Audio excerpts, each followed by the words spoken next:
Ça là, c'est mon nouveau skate. Un skate fait par la marque No Teeth, c'est du made in France et c'est totalement à l'effigie de mon troisième album Frankenstein, le même que j'ai sur mon t-shirt, que tu peux retrouver sur merch.skyarn.fr. C'est un skate un peu comme les Flight de chez Powell Peralta ou les DK900 de chez Decathlon, c'est-à-dire qu'il y a de la fibre de verre à l'intérieur, ce qui fait que le skate est quasiment incassable et en plus de ça, il est magnifique parce que c'est un skate avec un design custom, donc c'est moi, j'ai pu mettre ce que je voulais là et le gros avantage c'est que le design, il va rester sur le long terme, c'est-à-dire quand je vais faire des board slides ou des trucs qui niquent le dessous du skate, et ben le logo va quand même rester parce qu'il y a une couche slick par-dessus. Et si tu veux en savoir un tout petit peu plus sur comment sont faites ces boards, la technologie utilisée, etc., je t'emmène tout de suite dans leur atelier qui se trouve à côté de Montpellier. Ça tombe bien parce que dans quelques jours, moi, j'ai le championnat de France catégorie para, puisque je suis skateur handicapé, qui va se passer à Montpellier. Donc je serai juste à côté de l'usine. Je vais essayer de ramener une nouvelle coupe à la maison quand même, ce serait cool. C'est parti. Bienvenue chez Naughty Skateboarding. On va vous faire un petit tour. Vas-y, on va aller vite fait là. Dans l'absolu, c'est l'espace packaging, prise de photos et tout ça. Mais c'est aussi l'endroit où on prépare les plis. En fait, ici, on a une petite machine, un petit laser. Et du coup, ça te permet de... Ça te garde les plis comme ça sur place. Et après, cette machine-là, elle vient se déplacer. Et là-dessus, tu as un laser, ça découpe. Et en fait, ça nous permet de faire deux choses. Ça nous permet de faire l'écentrage sur les plis pour qu'après, quand je les mette dans les moules et tout ça, ce soit au bon endroit. Et ça nous permet aussi de faire tout ce qui est personnalisation, entre autres. Genre, ça nous permet de faire le petit logo Notice Made in France qui sera sur le deck. Et ça permet aussi de faire, parce qu'en fait, on a deux types de déco ici chez Notice. On a de la déco laser, qui du coup est faite avec ça, qui ressemble à ça. Donc en fait, le pli, tu vois là, il sort du laser, il a déjà la wheelbase, il a déjà mes trous de centrage et il a une déco. Et du coup, ça, c'est une des façons de faire les décos. Et on parlera de l'autre façon de faire des décos après. Mais du coup, voilà, genre je prépare tous mes plis sur mon petit laser. Je fais mes centrages, je fais mon patin, je fais mon couffin. Et après, je viens ici. Et ici, c'est l'espace où on a les moules. On a l'espace ici pour... Alors, c'est le bordel parce que j'ai bossé ce matin. Ici, je récupère, j'ai tous mes plis, j'ai toute ma fibre que j'ai découpée auparavant, mais on ira voir ça après. J'ai ma résine. Et de là, je prends tous mes différents éléments et je fais ce qu'on appelle mon sandwich. Donc j'ai mes plis, ma fibre, mon machin et tout ça. Je viens tout mettre dans mon moule. Et tu vois, là, tu vois que j'ai mes plis de centrage. Alors malheureusement, c'est pas le bon moule et c'est pas le bon pli, donc c'est pas terrible. Mais normalement, tu vois, genre ça se met pile poil, ça c'est pour un des vieux moules. Tout se met là-dedans et du coup, quand c'est dans le moule, ça bouge pas. Et je suis certain que genre, je suis aligné avec mon concave, j'ai ma bonne distance de nose et de tail et tout ça. Ce moule, après, il va dans la presse qui est derrière toi. Voilà, donc ça c'est une presse qu'on a montée nous-mêmes, qu'on a tout fait tout seul comme des grands. Et du coup en fait c'est une presse pneumatique. Donc le moule il va là, et via un compresseur, on a nos boudins là. Voilà, c'est différent, c'est pour un autre produit. Mais tu as les boudins qui se gonflent et qui permettent du coup de venir mettre les choses en contact. Boum, et là tu vois, genre pap, ça se met en pression. Et en fait il se passe exactement la même chose ici. Donc je viens y glisser mon moule. Et après, je viens gonfler mes boudins là. Et ça reste là-dedans pendant 24 heures. Et une fois dans 24 heures, je sors tout ça. Et je récupère une planche sous ce format-là en fait. Donc là, tu vois, c'est une planche sortie de moule. Alors, je l'ai déjà un petit peu poncé et tout parce que j'avais besoin. Mais donc, tu as le petit logo qu'on a vu tout à l'heure. Et les trous de centrage. Et pareil, la wheelbase et tout ça. Et du coup, à partir de là, on va aller sur des étapes soit de découpe déjà, si c'était du laser. Parce que du coup, si c'était du laser, il y a déjà genre... le graphisme et tout ça qui est déjà présent sur la planche. Du coup, le seul truc qui reste à faire, ça va être découper l'outline, le shape. Mais si c'est du coup, il n'y a pas les graphiques encore, ça veut dire qu'on fait des graphiques qu'on va appeler nous e-slick.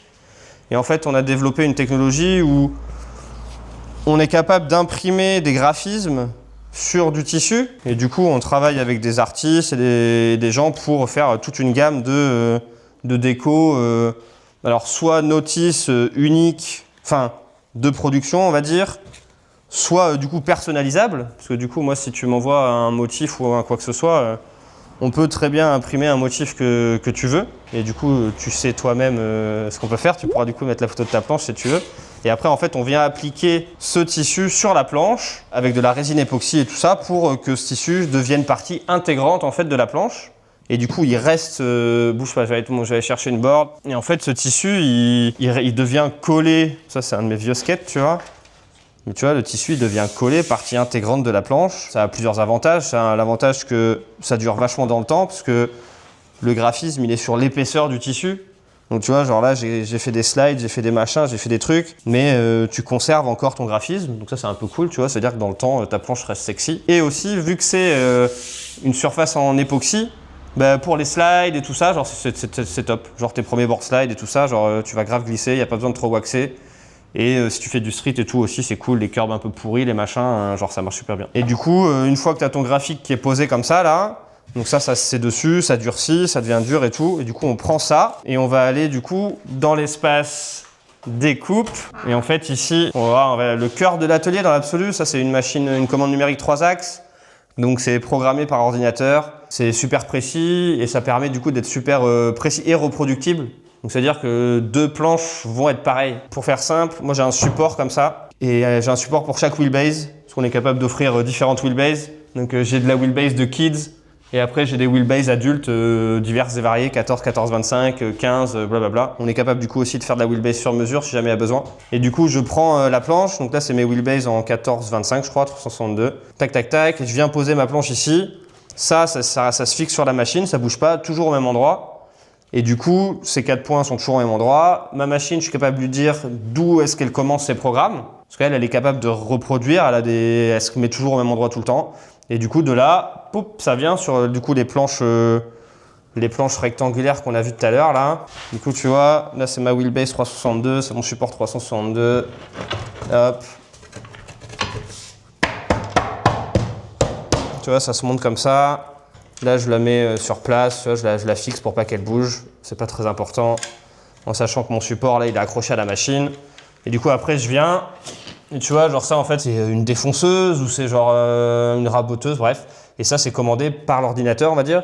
Et du coup à ça je lui dis bah vas-y, il sait que lui il doit commencer ici, donc je lui dis où est le 0. Et de là il vient, il se déplace, il vient, il rentre et il coupe en suivant la forme de la planche et en suivant les informations qu'on lui a données.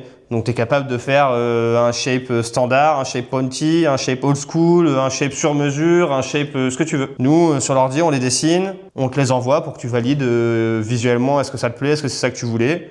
Et une fois que c'est bon, bah, on fignole tout ça, on fait le programme et on découpe du coup la forme et le shape que tu veux, la taille que tu veux et tout ça. En sachant que nous, on a une gamme de shapes qui est prédéfinie, qui est existante, qui sont ceux que nous, on a développés. Et après, si tu veux des choses perso, bah, les choses perso, c'est possible aussi. On en discute, c'est toujours un peu plus cher que la production traditionnelle, mais si tu as vraiment des envies spécifiques, bah, nous, on est capable de faire exactement ce que tu veux. Une fois que ça sort, du coup, tu récupères un skate qui ressemble à un skate, mais il reste quelques étapes de ponçage, de finition et tout ça. Du coup, on finit tout ça là. Ici, c'est la pièce un peu à bordel, à poussière et tout. Et du coup, bah, tu ponces. C'est pareil, hein, y a différents grains de papier à poncer, des trucs comme ça. Donc, tu attaques avec du gros pour enlever le gros de la matière. Et puis, tu finis avec du plus fin pour rendre ça tout lisse et tout. Et de là, normalement, tu sors. Ici, tu as une planche qui est quasiment finie. Il reste plus qu'à mettre des vernis et des choses comme ça pour vraiment la rendre prête, on va dire, à être envoyée. Nos planches, elles sont construites un peu différemment d'une planche traditionnelle. Donc on a toujours, comme dans un skate traditionnel, on a toujours des plis en bois d'érable. Ok. Donc nous, la particularité, voilà, on a aussi nous du Moabi, mais c'est pas, voilà. Donc on a que 5 plis de bois dans une de nos planches de skate. Et pour compenser le fait qu'il n'y ait que 5 plis, comparé à une planche traditionnelle qui en a 7, en fait nous on renforce nos planches avec de la fibre de verre. Et on colle tout avec la résine époxy. Ça a l'avantage, alors un avantage à la con, c'est que tu as une planche plus fine. Mais en vrai, c'est sympa, tu t'y habitues. Après, quand tu prends un skateboard traditionnel, tu as l'impression que c'est gros et que c'est balle de lourd et que c'est pas terrible. Les autres avantages surtout, c'est qu'en fait, la résine époxy et la fibre de verre, dans le temps, ça garde ses propriétés mécaniques très longtemps. Et en plus, ça protège le bois de l'humidité. Donc du coup, comparé à un skateboard traditionnel où, quand tu l'achètes, il est super crispy, il a un super pop, il est super réactif, et où après, suivant ton rythme de skate, 2 semaines, 3 semaines, 1 mois, 2 mois, il commence à devenir un peu mollasse, il n'a plus le même pop et tout ça. Bah, les planches faites avec de la fibre de verre et de la résine époxy, bah, elles conservent leurs caractéristiques mécaniques d'une planche neuve vachement longtemps. Donc dans l'absolu, si à aucun moment tu éclates ta planche contre un mur ou si elle passe sous un camion, ou et encore, normalement elle survit. Mais bref, tu pourrais garder ta planche et la skater pendant 6 mois ou 1 an, enfin tu vois, genre elle va pas être affectée par l'humidité. Et les matériaux qu'on met dedans fait que le pop et tout ça va vraiment durer très très longtemps. Et du coup, la fibre de verre, en fait, on a différentes fibres On va pas rentrer dans les détails. Mais du coup, en fait, on fait un mix entre le bois et la fibre. Et en fonction de quel mix on fait, on est capable d'arriver à des planches qui se comportent de façon un peu différente. Du coup, nous, par exemple, pour les planches kids, on ne met pas la même chose que pour les planches adultes. Parce que le kids, il est plus léger, il va avoir moins d'impact sur une planche et on cherche à avoir une planche un peu plus légère pour les kids. Et sur les adultes, on veut des planches plus résistantes. Mais de la même façon, si jamais on a déjà eu des gars super balèzes, super costauds, qui savent qu'ils skatent super fort et super agressifs, qui nous ont dit est-ce qu'il y a moyen de rajouter des renforts, des machins et tout, et on est aussi capable de faire ça. Moi j'aime pas trop, mais on a aussi du carbone, du coup il y a des gens, ça les fait kiffer. On peut mettre du carbone dans leurs planches s'ils ont envie. De la même façon que les graphismes étaient customisables, que les shapes sont customisables, dans le fond, la construction aussi est customisable. Même si on n'aime pas trop le faire, parce qu'on a quand même bossé vachement sur la technologie qu'on a aujourd'hui et on sait qu'elle marche. Du coup, dès que tu changes un peu de ça, tu sais jamais comment ça va se comporter parce qu'on n'aura pas eu le temps de le tester et tout ça, donc c'est à vos risques et périls. Mais on est capable de vraiment vous faire une planche 100% à vos goûts, de la construction au shape, à la déco et voilà. Et tout est fait ici, à côté de Béziers, à la main. Par mois. Moi là je suis dans la chambre d'hôtel à Montpellier. On a eu des trainings libres hier et aujourd'hui c'était training par pool. Après on a pu skater un petit peu en mode session libre. Je suis assez content de la petite line que j'ai réussi à trouver. Cette année j'essaie une line pas trop complexe, histoire d'être sûr de pas foirer tous mes tricks. Je te mets à l'écran là juste sur le côté ce que mon coach a filmé. C'est filmé en 2 parties parce que y a un moment où je me suis foiré. Évidemment. La qualité est dégueulasse parce que c'est passé d'un téléphone à un autre, puis renvoyé sur Instagram sur mon téléphone. Du coup, ça nique la qualité forcément. Et là, ça va être recompressé par YouTube. Mais ça donne un aperçu de l'idéal de ce que je peux faire. Ah, évidemment, j'avais pas vu que j'avais mal calé la lumière. Voilà, comme ça, il n'y a pas un volet en plein milieu. Super. La compète commence officiellement demain, au moment où je tourne la vidéo. On est un peu dans le flou sur ce qu'on va faire. Je crois que nous, en paraskate, on va avoir juste 2 runs, comme l'année dernière. Alors que sur les régionales, on avait 2 runs, 3 best tricks. Et il me semble que ce format-là sera pour le championnat de France de l'année prochaine. J'espère que mes potes, ils vont pas oublier de filmer, comme ça je vais te mettre des images là, juste après, de la compétition. Faut que je t'explique un truc. Moi, je suis un paraskateur, et en paraskate, on est à peu près une dizaine dans la fédération. Donc déjà, si tu es skater handicapé, n'hésite pas à rejoindre la fédération, comme ça on sera... Putain, cette angine, elle m'a tué. 1 mois que je tousse. Donc, si tu es skater handicapé, n'hésite pas à rejoindre la fédération. Comme ça, on pourra être nombreux et on pourra avoir des vraies qualifications. Deuxième chose, c'est que notre run de demain, il va pas compter pour le podium parce qu'on est trop peu. On sera que 3 paraskateurs. Comparé à l'année dernière, on était 6. Là, on va être que 3. Du coup, ça veut dire que demain, ça nous sert un petit peu de run en conditions réelles. Et notre compète à nous, ce sera après-demain. Dimanche. Donc samedi 4 juillet et dimanche 5 juillet. Toi, évidemment, tu regardes la vidéo une fois que tout ça s'est passé pour moi. Autre chose, notre horaire de passage a été décalé parce qu'à cause des fortes chaleurs, du coup, ça convenait pas à certains paras. Donc on a décalé, on devait commencer à 16h30, je crois, et on va commencer à 19h20. Notre run à nous, sinon la compétition commence bien plus tôt. Quant à dimanche, normalement c'est 15h30, mais je sais pas si ça va être décalé ou pas, on le saura que demain. J'arrête pas de te mettre des marqueurs temporels alors que la vidéo, ça se trouve, tu vas la voir 2 ans après sa sortie. On a eu là des petites tote bags Montpellier skateboard avec des petits trucs à l'intérieur. Il y a des vitamines à l'ananas, trop cool parce que moi je prends des vitamines tous les jours à l'orange et là c'est à l'ananas et j'adore l'ananas. Là par contre je viens juste de lire une pastille dans un verre d'eau. J'aime pas les trucs effervescents, j'aime pas l'eau aromatisée. Attention, un gobelet pour le championnat de France. Et ça c'est cool pour 2 choses. C'est cool parce que j'ai toute une collection de verres et de gobelets. Et c'est cool aussi parce que dessus c'est Laurence Ravaille qui était là au championnat de France l'année dernière. Si je me rappelle bien, elle a fini 2e ou 3e, sachant que le premier c'était Joseph Garbaccio. Et Laurence Ravaille, il a été super adorable avec moi. C'est un des rares skateurs à être venu me voir et me féliciter pour mon run. Lui et Karim Keita. Donc gros respect pour ces 2 gars. Et donc c'est cool qu'ils soient sur la photo officielle de l'affiche de Montpellier 2026. Après, on a Putain, j'ai l'impression d'être une girly qui fait son haul What's in my bag, je sais pas quoi. On a une eau thermale, je sais pas trop quoi, et une deuxième eau thermale, je sais pas quoi, je sais pas à quoi ça sert. Moi, je suis à l'hôtel, là, je vais me regarder le dernier épisode de Flashback. J'ai commencé la série il y a quelques jours, et putain, j'ai adoré, j'ai enchaîné les 2 saisons, là, en 3-4 jours. J'ai aussi mon tome de Dragon Ball à terminer, l'arc Freezer, tome 1.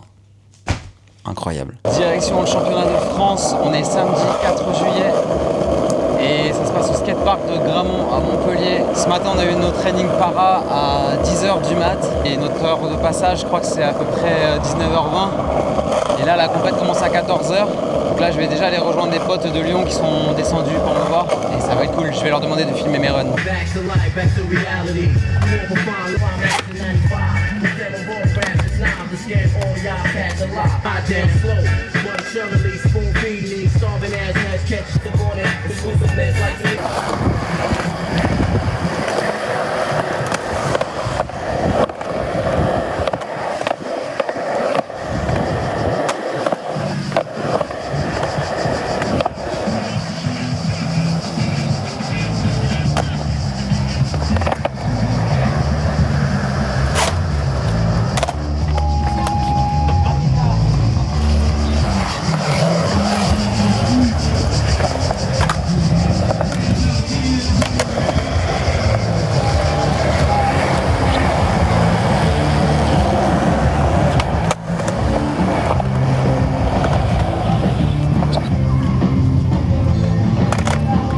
On est le jour J, la compète pour moi ça se passe ce soir, là ça commence à 13h, là il est 10h30 du mat, je suis en training, ma line je la connais, ça fait 4 jours que je la répète, je la connais. Je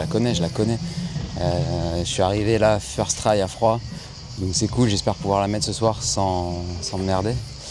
Par contre l'organisation est désastreuse, hier on devait passer le soir, enfin les horaires n'arrêtent pas de changer. Ce soir c'est pareil, l'heure de passage a encore changé. Hier on nous a annulé nos runs pour les faire que aujourd'hui. Donc hier c'était training sur training, c'est insupportable.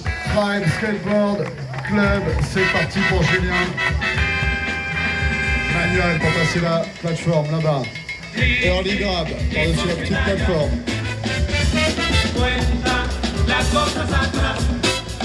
Yes. Drop. No slide, one foot, body varial out. Yes, Julien, c'est bon ça.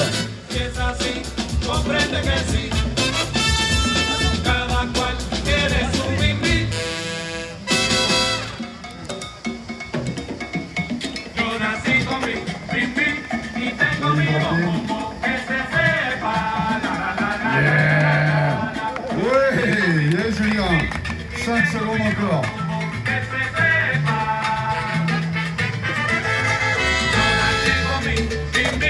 Side 180 et c'est terminé. Du bruit pour Julien, s'il vous plaît, Julien Jabot.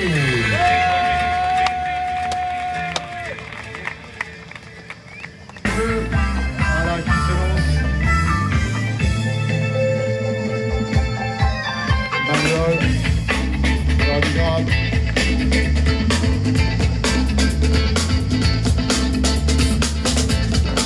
Yeah, step down. J'adore le no slide one foot là. Avec un body varial à la sortie. No disaster. Oh, avec une petite coulée au passage. Voilà.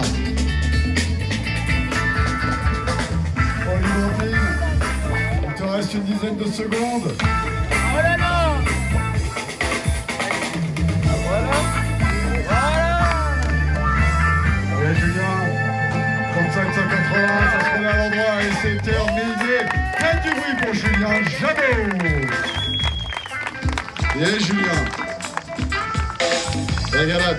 Et enfin, tu me rejoins sur la plus haute marche de l'Hypodrome aujourd'hui. Licencié au Prime Skateboard Club de Chelles, 7-7 Julien Jabot.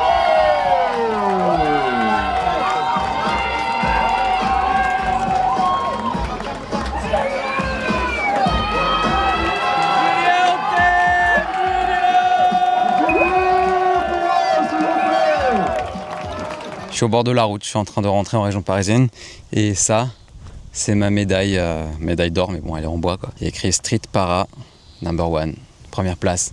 Je suis super fier. Je suis super fier, mais en même temps, je suis un petit peu, pas déçu, mais je sais pas si je la mérite, parce qu'on n'a été que 3 paraskateurs. Dans la fédération, actuellement, on est une dizaine de paraskateurs. Donc si jamais tu es handicapé ou que tu connais des personnes en situation de handicap qui se lancent dans le skate ou qui font déjà du skate, n'hésite pas à rejoindre ou à leur dire de rejoindre la fédération, parce que plus on sera nombreux, plus on pourra faire des compètes qui qui auront du niveau, on va dire. L'année dernière, c'était à Villiers-sur-Orge, on était 6 paraskateurs et cette année, on n'était que 3 parce que mes collègues ont eu soit des soucis personnels, soit des soucis de santé un peu plus graves que leur handicap qui font qu'ils ne sont pas venus à Montpellier. Et du coup, ma première place, est-ce que je la mérite? Est-ce que je la mérite pas? Bah, je sais pas.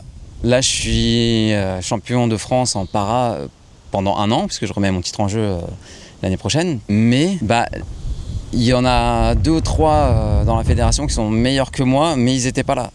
Du coup, ça a été, je vais pas dire que ça a été facile d'avoir la première place, puisque contre Antoine qui est arrivé 2e, c'est vrai qu'il avait ses chances de passer premier. Mais du coup, voilà, j'ai un peu ce syndrome de l'imposteur. Est-ce que je mérite cette place ou pas? Je sais pas. Donc j'aimerais bien que l'année prochaine on ait un petit peu plus de concurrence. Mais bref, c'était super chouette. Juste par contre au niveau de l'orga, trop de changements de dernière minute, ça m'a cassé les couilles. Pas le droit de rouler torse nu, alors que la veille chez les street hommes plus de 17, ça a roulé torse nu. Puis autrement, la journée était vraiment archi cool. Il y a un petit truc qui pêche sur le premier run, c'est que mon pote qui m'a filmé, au bout d'un moment, il m'a suivi du regard, mais pas de la caméra. Et du coup, c'est le moment où j'ai mis mon Hand Impossible Flip. Et il était réussi. Et dans le deuxième run, il est raté. Et voilà, je suis un peu dégoûté. Sur le premier run, j'ai foiré le No Leaf Front Disaster, que j'ai réussi quasi à 100% pendant les trainings. Sur le deuxième run, je l'ai mis. Et en plus, là, j'étais un peu insolent. J'avais ma canette de Red Bull. Dès que je me suis calé en disaster, j'ai bu ma canette et je suis redescendu. Ça a émerveillé les juges. Enfin, c'était super. Je vais clôturer la vidéo par d'autres petits clips de skate parce que je suis allé dans des skateparks un peu à droite à gauche pendant mon road trip. Là actuellement je crois que je suis à Montieu, je pars de Lyon dans le Rhône-Alpes, je vais à Oyonnax dans l'Ain. Bref, je suis sur la route pour rentrer en région parisienne et je me suis dit qu'avec un spot comme ça ce serait cool de faire un petit débrief parce que j'avais la flemme de me poser dans la chambre d'hôtel comme ça à 2h du mat, allumer la cam, la lumière et tout et faire un débrief. En tout cas ma board No Teeth elle est vraiment super cool. Je l'ai un petit peu écorché sur le championnat malheureusement, mais fort heureusement j'étais à côté de l'atelier puisqu'il se situe à côté de Béziers, donc à une demi-heure, 1 heure de Montpellier. Donc je suis passé là-bas, Ben me l'a réparé gentiment et puis là il est reparti pour un bon petit moment. Si c'est pas encore déjà fait, tu peux t'abonner, tu peux partager la vidéo, tu peux booster la vidéo si tu es sur mobile et si tu la vois dans les 7 jours qui suivent sa sortie. Tu peux laisser un petit commentaire aussi et puis tu peux contacter No Teeth si une board t'intéresse. Tu peux me féliciter en commentaire pour ma première place, c'est cool. Et voilà, j'ai vraiment passé un très très bon moment là-bas. Merci énormément à la Fédération française de roller et skateboard, merci beaucoup à la commission skateboard, merci encore, je remercierai jamais assez ma collègue Aurélie qui est en paraskate avec moi, c'est grâce à elle si j'ai pu intégrer la fédération et faire des championnats.